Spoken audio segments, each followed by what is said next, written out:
So this week I received a very good question from someone on LinkedIn asking me about how do you define your career vision or your career North Star. Now the person who asked this question is having a pretty decent career in supply chain, but the thought which is coming to his mind is, where do I go next from here? Do I continue doing this job? Do I go for higher studies? Do I go to a different country? So on and so forth. Now when you start a career and your job is going smoothly, these kind of thoughts often come to your mind, and that's absolutely normal. However, finding the right answers can sometimes feel overwhelming and a bit confusing as well. But don't worry, because in this video I will share with you a simple 5-box framework which will help you define your career vision or North Star very easily. If you're new to this channel, my name is Jameel Hye, and I've been working in management roles for the last 20 years across South Asia, Middle East, and North America. And my mission is to help you build real life skills for your job and career that they don't teach you in college. So let's define your North Star.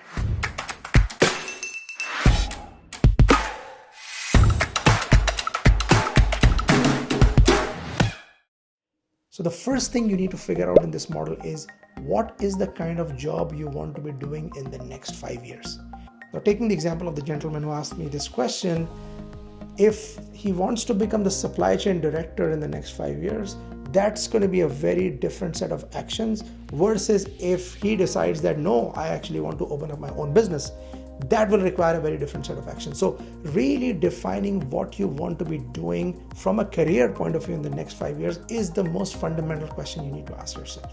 One way of introspecting around this point is, do you really enjoy your job? Do you really enjoy this industry you are in? Because maybe this person is in supply chain, but he wants to become a marketeer, or he wants to go in finance, or like I said earlier, he wants to open his own business. And the most important thing in life is that you should be enjoying what you are doing. You cannot stay in a job or an industry for a very long time if you don't enjoy working on it. I have survived in supply chain for 20 years because I really enjoy working in it. So ask yourself this question, what you enjoy and what you want to be doing in the next 5 years. And that is the first step of this process.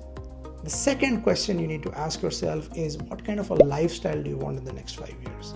Now, this question is heavily intertwined with the previous question, because you cannot say that I want to become the supply chain director, and in the very next breath you say that, I want to have the lifestyle of a famous basketball player.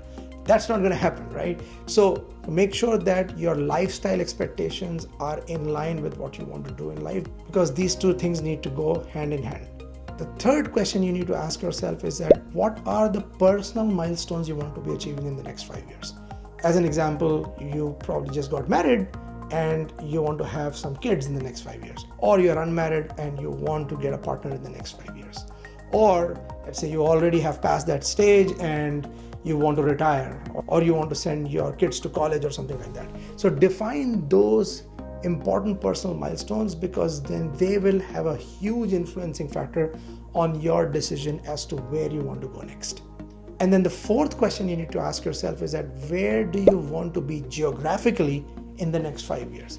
As an example, let's say you are in India today and you want to be in Canada in the next 5 years. Or you might say that I want to go to Dubai in the next 5 years, or to somewhere in the Middle East in the next 5 years. The actions you need to take to go from India to Canada are going to be very different than the actions you need to take to go from India to Dubai, for instance. So for example, if you want to go to Canada, then you will have to apply for immigration, you will have to do the paperwork, and accordingly, the other 3 questions that I covered, they could be influenced by this decision as well, because if you're working in supply chain, you may have to think about, okay, what kind of supply chain jobs are more in demand in Canada, right? But on the contrary, if you want to go to Dubai, it's a very different set of actions, because then you don't have to go through that whole hassle of immigration process. In case of Dubai, like you need to find a job, maybe you may want to go and stay there, look out for a job, and all those kind of things. Now, one common question I get asked by people is that, okay, you have worked in South Asia, you have worked in the Middle East, you have worked in North America, which is the best place? And my answer to that question is that there is no such thing as the best place, or there is no such thing as utopia. Every place has its pros and cons, and you have to decide on what kind of compromises you are willing to live with. So when you are making that decision of where do you want to be geographically, try to make that objective based on your personal and family goals, more than looking for a utopian solution that, I'm going to go to this place and then life will be a bed of roses after that. That doesn't happen. Every place has its own set of challenges. The question is that what kind of compromises are you willing to make? And the last step of this process is reassess your plan after every 5 years. Why am I stressing so much on this 5-year window? Because 5 years is a pretty decent time frame for you to make these major decisions in your life. It's not too long and it's not too short. 5 years is also a very decent time frame considering the shrinking nature of the life cycle of typical jobs. I made a video some time ago talking about how the lifespan of jobs is shrinking over time because of continuously evolving technology.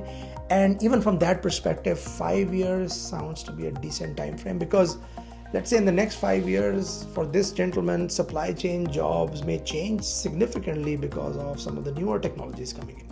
So reassessing your plan every 5 years is a very good idea, because then you can maneuver your North Star accordingly. Because remember, we are not living in the industrial age where you would start your job at the age of 19 and then you would retire from that job at the age of 60, because that doesn't happen anymore. The technology is constantly changing, which is shifting the jobs, and you may have to adapt accordingly, and therefore the 5-year time frame makes a lot of sense. So I hope you enjoyed this video. If you have got any questions about this video or any of the other content I post on my channel, feel free to reach out to me on any of the social media platforms. Feel free to reach out to me on LinkedIn, TikTok, Instagram, or Facebook, and I will be happy to help you. Keep watching.